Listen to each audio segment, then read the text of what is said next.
ഞാൻ എന്നെ ഫൈറ്റ് തുടങ്ങിയോ അന്ന് മുതൽ പല കേസിലായിട്ട് എന്നെ കുടുക്കിയിട്ട് എന്നെ സൈലന്റ് ആക്കാനുള്ള ഒരു ശ്രമമാണെന്നാണ് എനിക്ക് മനസ്സിലായത്. ഇന്ന് ചോദിച്ച ചോദ്യങ്ങൾ ഇറലവന്റ് ആയിട്ടുള്ള ചോദ്യങ്ങളാണ് എന്നോട് ചോദിച്ചിട്ടുള്ളത്. ഇറലവന്റ് മീൻസ് അവരെന്നോട് ചോദിക്കുകയാണ്, രവി പിള്ളൈ, യൂസഫ് അലി തുടങ്ങിയവരുടെ എതിരെയുള്ള എവിഡൻസസ് സൂക്ഷിച്ചിട്ടുണ്ടെന്ന് അറിയാം ഫേസ്ബുക്ക് വഴി. എവിടെയാണ് അത് സൂക്ഷിച്ചിട്ടുള്ളത്? സെൻട്രൽ ഗവൺമെൻറ്റിൽ നിന്ന് ആരുടെയൊക്കെ സഹായങ്ങളാണ് എനിക്ക് കിട്ടുന്നത്, അല്ലെങ്കിൽ ലോക്കൽ പാർട്ടിയുടെ ഓഫേഴ്സ് എന്തൊക്കെയാണ്? ഒരു തരം torture from their questioning, from their interrogation. എന്നെ ബാംഗ്ലൂരിൽ നിന്ന് ഇവിടം വരെ വിളിച്ചു വരുത്തിയത് it's basically for nothing but to cover the culprits, but to cover certain people who are behind all these things. എനിക്ക് ഗോവിന്ദൻ എന്ന് പറയുന്ന ആ ജെന്റിൽമാന് ഇതിനു മുമ്പ് അറിയത്തില്ല. അപ്പോൾ അവരെനിക്ക് പറഞ്ഞു പഠിപ്പിച്ചു തരിക പുള്ളിക്കാരൻ ഒരു എക്സ് മിനിസ്റ്റർ ആണെന്ന്.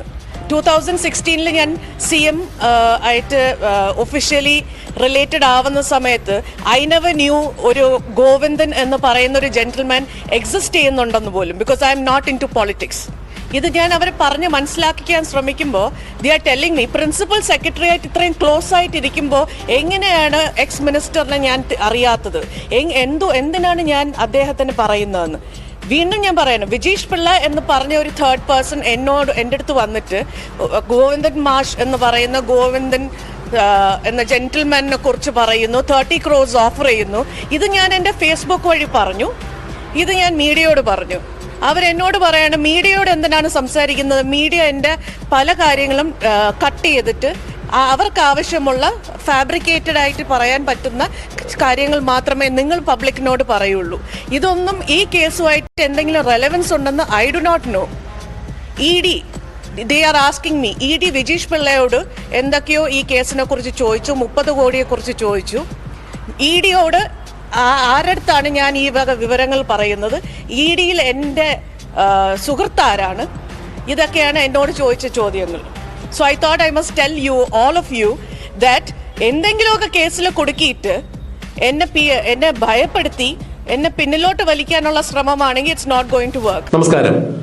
മുഖ്യമന്ത്രിക്കും കുടുംബത്തിനുമെതിരെ കൃത്യമായ തെളിവുകൾ എന്റെ കയ്യിൽ ഉണ്ട് എന്ന് പറയുന്ന സ്വപ്ന സുരേഷിനെ ഏത് വിധേനയും നിശബ്ദയാക്കാനുള്ള ശ്രമങ്ങളാണ് CPM-നകത്ത് നിന്ന് നടന്നുകൊണ്ടിരിക്കുന്നത്. മുഖ്യമന്ത്രിയുടെ സ്വാധീനം ഉപയോഗിച്ച് പോലീസിനെയും ആഭ്യന്തര വകുപ്പിനെയും ഉപയോഗിച്ച് സ്വപ്ന സുരേഷിനെ ഏത് വിധേനയും ഏതെങ്കിലും വിധത്തിൽ കേസുകൾ ഉണ്ടാക്കി അകത്തിടുവാൻ തന്നെയാണ് മുഖ്യമന്ത്രി ഇപ്പോൾ ശ്രമിക്കുന്നത്. തനിക്കെതിരെ വരുന്ന ഏതൊരു എതിരാളിയെയും, അത് രാഷ്ട്രീയ എതിരാളിയാണെങ്കിലും അല്ലെങ്കിൽ മറ്റേതെങ്കിലും വിധത്തിലുള്ള എതിരാളിയാണെങ്കിലും അവരെയെല്ലാം ഇല്ലായ്മ ചെയ്യുന്ന പിണറായി വിജയൻ പിന്നെ എന്തുകൊണ്ടാണ് സ്വപ്ന സുരേഷ് എന്ന സ്ത്രീയെ ഇത്രയധികം പേടിക്കുന്നത്?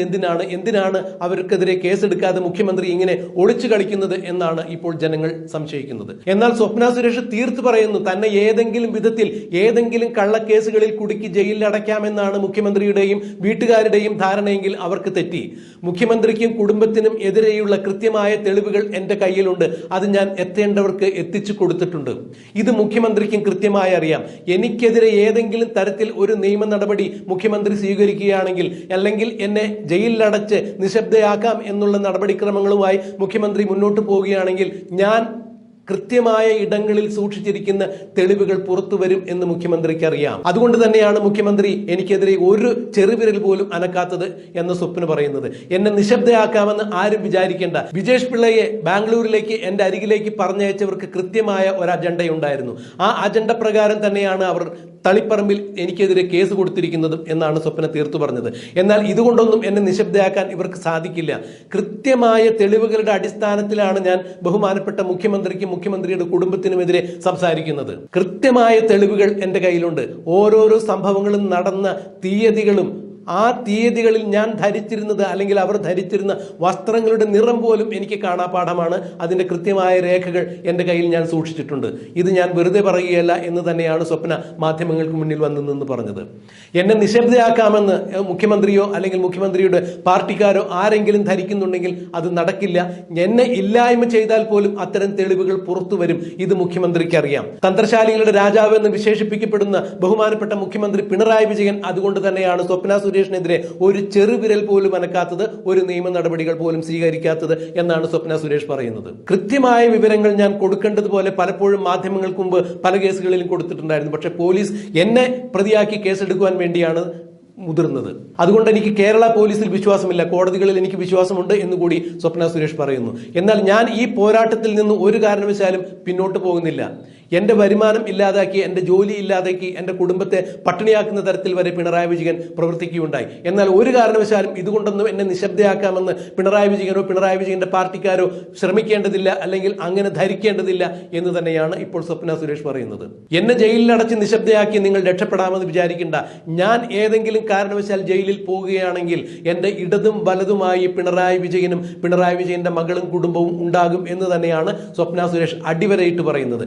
ഞാൻ ജയിലിൽ പോകേണ്ട ഒരവസ്ഥ വരികയാണെങ്കിൽ തീർച്ചയായും അടുത്ത സെല്ലിൽ പിണറായി വിജയനും ഗോതമ്പുണ്ട കഴിക്കുവാനുണ്ടായിരിക്കും. തീർച്ചയായും പിണറായി വിജയന്റെ ഭാര്യയും പിണറായി വിജയന്റെ മകൾ വീണ വിജയനും എല്ലാം സെല്ലിൽ എന്നോടൊപ്പം തന്നെ ഉണ്ടാകും. ഒരുപക്ഷെ വേറെ സെല്ലിലായിരിക്കാം, പക്ഷെ അവർ എന്നോടൊപ്പം ജയിലിൽ തന്നെ ഉണ്ടാകും എന്ന് തന്നെയാണ് സ്വപ്ന സുരേഷ് പറയുന്നത്. എന്നെ പല കേസുകളിലും ഇവർ കൊടുക്കുകയായിരുന്നു. തന്ത്രപൂർവ്വം എന്റെ ഭാഗം ഇവർ ഭംഗിയായി എന്നെ കൊണ്ട് ചെയ്യിപ്പിക്കുകയായിരുന്നു. ഞാൻ ഒരു കാരണവശാലും തെറ്റുകാരിയല്ല എന്ന് പറയുന്നില്ല. കോടതി അതെല്ലാം വിധിക്കട്ടെ, കോടതിയുടെ മുമ്പിലിരിക്കുന്ന കേസുകളെ കുറിച്ച് താൻ പറയുന്നില്ല എന്ന് തന്നെയാണ് സ്വപ്ന സുരേഷ് പറഞ്ഞത്. പക്ഷേ താൻ അകത്തു പോവുകയാണെങ്കിൽ തീർച്ചയായും മുഖ്യമന്ത്രിയും അകത്തു പോകും എന്ന് സ്വപ്ന സുരേഷ് അടിവരയിട്ട് പറയുന്നു. കൂടാതെ മുഖ്യമന്ത്രിയുടെ മകളും മുഖ്യമന്ത്രിയുടെ ഭാര്യയും എല്ലാം എന്റെ കൂടെ തന്നെ ജയിലിൽ ഉണ്ടാകും എന്ന് അവർ അടിവരയിട്ട് പറയുമ്പോൾ അവരുടെ കയ്യിൽ തീർത്തും മുഖ്യമന്ത്രിക്കും കുടുംബത്തിനും എതിരായ കൃത്യമായ രേഖകൾ ഉണ്ട് എന്ന് തന്നെയാണ് ഇപ്പോൾ പൊതുജനങ്ങൾ വിശ്വസിക്കുന്നത്. എന്തായാലും സ്വപ്ന സുരേഷ് മാധ്യമങ്ങൾക്ക് മുന്നിൽ വന്ന് നിന്ന് പറഞ്ഞ കാര്യങ്ങൾ നമുക്കൊന്ന് കേൾക്കാം. ഗൂഢാലോചനയുമായി ബന്ധപ്പെട്ട് ചോദ്യം ചെയ്യൽ തെളിവുകൾ എന്തെങ്കിലും ഹാജരാക്കിയിട്ടുണ്ടോ? ഗൂഢാലോചന നടന്നു എന്ന കാര്യത്തിൽ ഏതെങ്കിലും തരത്തിലുള്ള തെളിവ്? ഞാൻ ഇന്ന് ഇവിടെ വന്നത് ഈ ഗൂഢാലോചന കേസിൽ ഏതോ ഒരു കേട്ടിട്ടില്ലാത്ത ഏതോ ഒരു party member കൊടുത്ത case, some defamation case against Mr. Govindan and the Honorable Chief Minister. But what I have understood is, ഞാൻ എന്നെൻ്റെ ഫൈറ്റ് തുടങ്ങിയോ അന്ന് മുതൽ പല കേസിലായിട്ട് എന്നെ കുടുക്കിയിട്ട് എന്നെ സൈലന്റ് ആക്കാനുള്ളൊരു ശ്രമമാണെന്നാണ് എനിക്ക് മനസ്സിലായത്. ഇന്ന് ചോദിച്ച ചോദ്യങ്ങൾ ഇറലവൻറ്റ് ആയിട്ടുള്ള ചോദ്യങ്ങളാണ് എന്നോട് ചോദിച്ചിട്ടുള്ളത്. ഇറലവൻറ്റ് മീൻസ് അവർ എന്നോട് ചോദിക്കുകയാണ്, രവി പിള്ളൈ, യൂസഫ് അലി തുടങ്ങിയവരുടെ എതിരെയുള്ള എവിഡൻസസ് സൂക്ഷിച്ചിട്ടുണ്ടെന്ന് അറിയാം ഫേസ്ബുക്ക് വഴി. എവിടെയാണ് അത് സൂക്ഷിച്ചിട്ടുള്ളത്? സെൻട്രൽ ഗവൺമെന്റിൽ നിന്ന് ആരുടെയൊക്കെ സഹായങ്ങളാണ് എനിക്ക് കിട്ടുന്നത്, അല്ലെങ്കിൽ ലോക്കൽ പാർട്ടിയുടെ ഓഫേഴ്സ് എന്തൊക്കെയാണ്? ഒരു തരം torture from their questioning, from their interrogation. എന്നെ ബാംഗ്ലൂരിൽ നിന്ന് ഇവിടം വരെ വിളിച്ചു വരുത്തിയത് it's basically for nothing but to cover the culprits, but to cover certain people who are behind all these things. എനിക്ക് ഗോവിന്ദൻ എന്ന് പറയുന്ന ആ ജെന്റിൽമാന് ഇതിനു മുമ്പ് അറിയത്തില്ല. അപ്പോൾ അവരെനിക്ക് പറഞ്ഞു പഠിപ്പിച്ചു തരിക പുള്ളിക്കാരൻ ഒരു എക്സ് മിനിസ്റ്റർ ആണെന്ന്. 2016 ഞാൻ CM ആയിട്ട് ഒഫീഷ്യലി റിലേറ്റഡ് ആവുന്ന സമയത്ത് ഐ നെവർ ന്യൂ ഒരു ഗോവിന്ദൻ എന്ന് പറയുന്ന ഒരു ജെന്റിൽമാൻ എക്സിസ്റ്റ് ചെയ്യുന്നുണ്ടെന്ന് പോലും, because I'm not into politics. ഇത് ഞാൻ അവരെ പറഞ്ഞ് മനസ്സിലാക്കിക്കാൻ ശ്രമിക്കുമ്പോൾ they are telling me, principal secretary ആയിട്ട് ഇത്രയും ക്ലോസ് ആയിട്ട് ഇരിക്കുമ്പോൾ എങ്ങനെയാണ് എക്സ് മിനിസ്റ്ററിനെ ഞാൻ അറിയാത്തത്? എന്തിനാണ് ഞാൻ അദ്ദേഹത്തിന് പറയുന്നതെന്ന് വീണ്ടും ഞാൻ പറയണം. വിജീഷ് പിള്ള എന്ന് പറഞ്ഞ ഒരു തേർഡ് പേഴ്സൺ എൻ്റെ അടുത്ത് വന്നിട്ട് ഗോവിന്ദൻ മാഷ് എന്ന് പറയുന്ന ഗോവിന്ദൻ എന്ന ജെന്റിൽമാനെ കുറിച്ച് പറയുന്നു, 30 crores ഓഫർ ചെയ്യുന്നു. ഇത് ഞാൻ എൻ്റെ ഫേസ്ബുക്ക് വഴി പറഞ്ഞു, ഇത് ഞാൻ മീഡിയയോട് പറഞ്ഞു. അവരെന്നോട് പറയാണ്, മീഡിയയോട് എന്തിനാണ് സംസാരിക്കുന്നത്? മീഡിയ എൻ്റെ പല കാര്യങ്ങളും കട്ട് ചെയ്തിട്ട് അവർക്ക് ആവശ്യമുള്ള ഫാബ്രിക്കേറ്റഡ് ആയിട്ട് പറയാൻ പറ്റുന്ന കാര്യങ്ങൾ മാത്രമേ നിങ്ങൾ പബ്ലിക്കിനോട് പറയുള്ളൂ. ഇതൊന്നും ഈ കേസുമായിട്ട് എന്തെങ്കിലും റെലവൻസ് ഉണ്ടെന്ന് I do not know. ED they are asking me, ED Vijeesh പിള്ളയോട് എന്തൊക്കെയോ ഈ കേസിനെ കുറിച്ച് ചോദിച്ചു, 30 കോടിയെ കുറിച്ച് ചോദിച്ചു. EDയോട് ആരടുത്താണ് ഞാൻ ഈ വക വിവരങ്ങൾ പറയുന്നത്? EDയിൽ എൻ്റെ സുഹൃത്താരാണ്? ഇതൊക്കെയാണ് എന്നോട് ചോദിച്ച ചോദ്യങ്ങൾ. So I thought I must tell you, all of you, that എന്തെങ്കിലുമൊക്കെ കേസിൽ കുടുക്കിയിട്ട് എന്നെ ഭയപ്പെടുത്തി എന്നെ പിന്നിലോട്ട് വലിക്കാനുള്ള ശ്രമമാണെങ്കിൽ it's not going to work. അവർ ചോദിക്കുകയാണ് +2 ക്വാളിഫിക്കേഷൻ ഉണ്ടെങ്കിൽ ഇത്രയും നല്ല ജോലി എങ്ങനെയാണ് കിട്ടുന്നതെന്ന്. ഇതൊക്കെ ഈ കേസുമായിട്ട് എന്തെങ്കിലും റെലവൻസ് ഉണ്ടോ എന്ന് അറിയില്ല. All the way from Bangalore they have brought me here. അവരെന്നോട് ചോദിക്കുകയാണ് എൻ്റെ ലൈഫിന് ത്രെറ്റ് ഉണ്ടെന്ന് എങ്ങനെ അറിയാം? എന്നിട്ട് ഇറങ്ങാൻ നേരത്ത് ചോദിക്കുകയാണ് പ്രൊട്ടക്ഷൻ ആവശ്യമുണ്ടോ എന്ന്. So I really don't know ഇത് ഗൂഢാലോചന എനിക്കെതിരെയാണോ അതോ ഇത് ഇവരുടെ ഗൂഢാലോചനയാണോ? എന്നെ കൊടുക്കാൻ വേണ്ടിയിട്ട്, എന്നെ തോൽപ്പിക്കാൻ അല്ലെങ്കിൽ എന്നെ പിന്നോട്ട് മാറ്റാനുള്ള ശ്രമമാണ്. ബട്ട് ഞാൻ നേരത്തെ പറഞ്ഞതുപോലെ എൻ്റെ ഫൈറ്റ് അവസാനിക്കുന്ന വരെ, ജസ്റ്റിസ് വരുന്നത് വരെയും I will go on fighting. I cannot give them മറ്റുള്ള ഏജൻസീസിന് കൊടുത്തിരിക്കുന്ന എവിഡൻസ് ഇവർക്ക് കൊടുക്കേണ്ട കാര്യമില്ല. ബിക്കോസ് ഈ കേസുമായിട്ട് there is no relevance. There is no relevance whatsoever. And I don't know what are they up to. What is Kerala police up to? I have no clue. ഈ കേസുമായി ബന്ധപ്പെട്ട് എന്തെങ്കിലും തെളിവുകൾ കൈമാറാൻ സാധിച്ചിട്ടുണ്ടെങ്കിൽ? Well, I have already given enough and more evidences.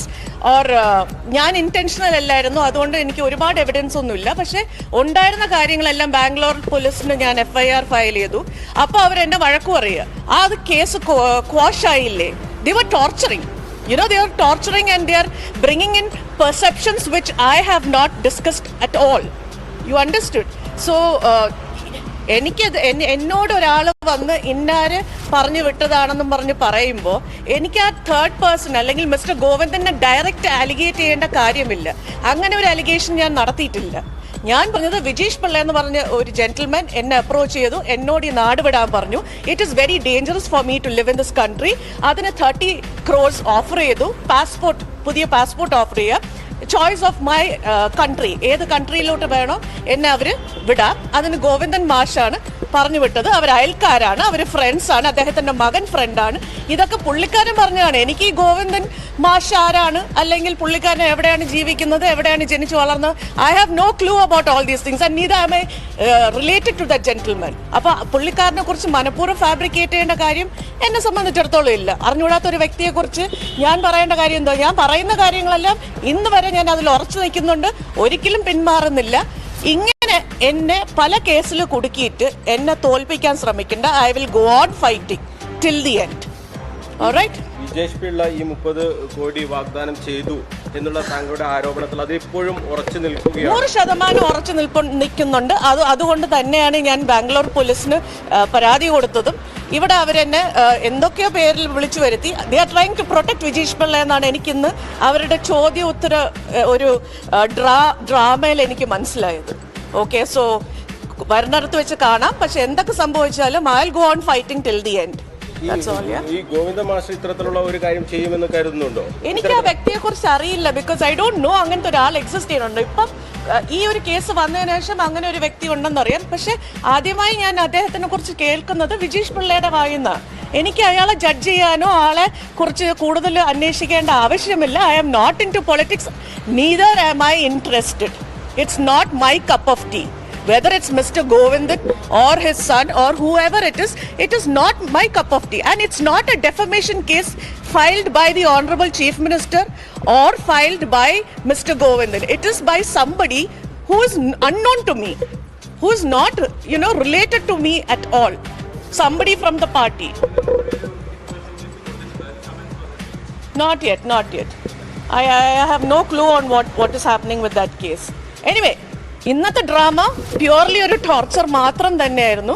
But then നിങ്ങളുടെ കണ്ണൂരിൽ എത്തിക്കുക എന്നത് ഒരു ഏതെങ്കിലും തരത്തിലുള്ള ഇനിയിപ്പോ എന്റെ ജീവന് ഇനി എന്തെങ്കിലും ബുദ്ധിമുട്ടുണ്ടോ എന്ന് എനിക്കറിയില്ല. അല്ലെങ്കിൽ ഞാൻ പോണ വഴിക്ക് എന്നെ തീർക്കാൻ വല്ല പ്ലാൻ ഉണ്ടോ എന്ന് അറിയില്ല. പക്ഷെ എന്താണെങ്കിലും സ്വാഗതം ചെയ്യുന്നു, അത്രേ ഉള്ളൂ. നിങ്ങൾ കണ്ണൂരിൽ ചോദ്യം ചെയ്യാൻ വരാൻ കഴിയില്ല എന്ന് പറയാനുണ്ടായ കാരണം എന്തായിരുന്നു? Threat to life, of course, threat to life, because what is happening in Kerala now, it is worse than Gaza. നമുക്ക് ഗാസയിൽ പോയി നോക്കേണ്ട കാര്യമല്ല ഗാസയിൽ എന്താണ് നടക്കുന്നത്. കേരളത്തിൽ നടക്കുന്നത് മാത്രം കണ്ടാൽ മതിയല്ലോ. സോ എന്നും നടന്നൂടെ? അപ്പോഴാണ് ഒരു സ്വപ്ന സുരേഷിനെ തീർക്കാൻ ബുദ്ധിമുട്ട്. എല്ലാവരും ഇപ്പോൾ താങ്കളെ കൈവിട്ടോ? ഈ കാര്യങ്ങളൊക്കെ ഒന്നും ഇപ്പോൾ പുറത്തേക്ക് കാണുന്നില്ലല്ലോ, ഈ സംഭവങ്ങളൊന്നും. Well, the case is pending with the agencies and they are into their procedures and formalities. എന്നെ കൈവിടാൻ എന്റെ കൈ ആരും പിടിച്ചിട്ടില്ലല്ലോ. ഇതേ ചോദ്യം തന്നെയാണ് ഇവരും ചോദിക്കുന്നത്. ED-യിൽ എന്റെ കൂട്ടുകാരാരാണ്? ഈ ED വിജേഷ് പിള്ളയോട് 30 crores കുറിച്ച് ചോദിച്ചു. അപ്പോൾ പിന്നെ ED ഇത് അറിയിച്ചത് ആരാണ്? എന്തെങ്കിലും they are bothered about ED, they are bothered about my evidences, they are bothered about my qualification. They are asking me why did I choose Whitefield as a place to reside in Bangalore. Is this relevant? Is this related to any kind to this defamation case given by an unknown person? I'm so sorry, but അല്ല, ഒരു കാര്യം I am ready to cooperate with all the investigation. But the investigation should be investigation and not a dramatic move. ഈ സമയത്ത് ആ സമയത്ത് താങ്കൾ പറഞ്ഞിരുന്നു 30 കോടി രൂപയുമായി ബന്ധപ്പെട്ട കാര്യങ്ങൾ ആ വിജേഷ് പിള്ള താങ്കളുടെ കയ്യിൽ അതിനുള്ള തെളിവുകളുണ്ട് എന്ന്. പക്ഷെ അത് ഇതുവരെ പുറത്തേക്ക് വന്നിട്ടില്ല. പുറത്ത് വിടാത്തതാണോ? ഇവിടുത്തെ പ്രാക്ടീസ് എന്താണ്? ഒരു ഡോഗിനെ ഡോങ്കി ആക്കുന്ന പ്രാക്ടീസാണ് കേരളത്തിൽ നടക്കുന്നത്. ഇതേ similar situation with recordings with proof എല്ലാ എവിഡൻസസുമായിട്ട് ഷാജ് കിരണിന്റെ കേസിൽ ഐ ഗസ് നിങ്ങൾക്ക് ഓർമ്മയുണ്ടാവും. ഞാൻ മീഡിയയുടെ മുമ്പേ കൊണ്ടുവന്നു. എന്നിട്ട് എന്ത് സംഭവിച്ചു? 7-8 ഡിസ്ട്രിക്റ്റിലെ DYSPs വന്നു, എല്ലാവരും കൂടി ചേർന്ന് എനിക്കെതിരെ ഒരു കേസ്, കലാപശ്രമം, അങ്ങനെ ഇങ്ങനെ ഭീഷണിപ്പെടുത്തി ക്രൈംബ്രാഞ്ച് അങ്ങനെ എന്തൊക്കെയോ എൻ്റെ പേരിൽ കേസ് ഉണ്ടാക്കിയിട്ട് പോയി. But the truth was Shaj Kiran എന്നെ അപ്രോച്ച് ചെയ്ത റെക്കോർഡിംഗ്സ്, പ്രൂഫ്സ്, എവിഡൻസസ് എല്ലാം കൊടുത്തതാണ്. So these are not their cup of tea. They are not bothered about it. They just want to accuse me. They want to put everything on my head. Even if the truth or the evidence comes out, they don't care. Already ഞാൻ case ബാംഗ്ലൂരിൽ കൊടുത്തിട്ടുണ്ട്. ആ കേസിന്റെ പേരിലാണല്ലോ ഇവരിപ്പോ ഒരു case എനിക്ക് എടുത്തിരിക്കുന്നത്. We'll see how it comes. What is coming forward. സുരക്ഷിതമായ തെളിവ് കയ്യിൽ ഇപ്പോഴുണ്ട്. I have all the evidences against the Honorable Chief Minister, his daughter, his family, and everything related. I don't fabricate anything. I don't have time for all this nonsense. പക്ഷേ ഈ അന്വേഷണ സംഘത്തിന് അതൊന്നും ഇതുവരെ കണ്ടെത്താൻ കഴിയാത്ത ഒരു സാഹചര്യം ഉണ്ടല്ലോ. No. They have not said. No, none of the agencies have come forward saying such things. Did any agency come forward and say that they don't have the evidence or anything? They are doing they are following their procedures and formalities. It may be taking time. I am an accused. I am not working for them. But let's see what's going to happen in the end. I'll keep fighting till the end. That's all I have to say. Yeah. Sorry? Swatantra means? Well, all the agencies who are investigating has enough and more. I have given whatever I have. Yet to hear from them. ഇത്രയും കാലമായില്ലേ, നിങ്ങൾ എന്തുകൊണ്ടാണ് അത് കൈമാറാത്തത്? അത് അവരുടെ അടുത്തല്ലേ ചോദിക്കേണ്ടത്, ഞാനല്ലല്ലോ investigating team. തെളിവുകൾ ഇതുവരെ ചോദിച്ചില്ല അന്വേഷണ സംഘം? തെളിവുകളെല്ലാം അവരുടെ കയ്യിലുണ്ട്. അവരതിൽ വർക്ക് ചെയ്യുന്നു എന്നാണ് എൻ്റെ വിശ്വാസം. I'm waiting to see an action from their end. ഒരു അക്യൂസ്ഡ് എന്ന് പറയുമ്പോഴത്തേക്ക് എനിക്ക് എൻ്റെതായ ലിമിറ്റേഷൻസ് ഉണ്ട്.